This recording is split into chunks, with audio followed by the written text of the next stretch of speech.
За өнөөдөр цагаангаагаар амталсан онцлог амтлагчин цагаангаа хоньны годонтой шүлгэж үзүүлж байна. За хоньны годон хүн болгон мэдж байгаа тослог ихтэй, тижээлдэг ихтэй.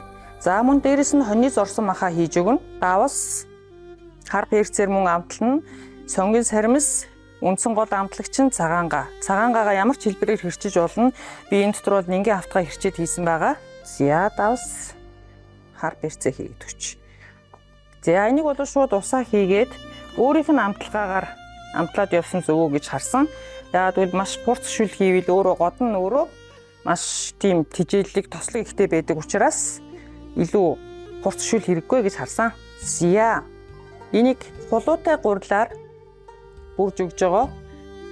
Бас нэг онцлог нэг төрлийн шим тижээлийг нэмэх үүднээс гурилаа дандаа цагаан гурилаар биш бас баяжуулж хулуу хийж өгсөн байгаа шүү. За энэ годонгоо ерөөхдөө болох учраас энийг 25-аас 30 минут болгоно. Тэгжээж тослог болон бусад зүйлний шүлэндөө шингэж өгөх ёстой юм байна. За бэлэн болсон шүлөө хэдүүлээ гаргая.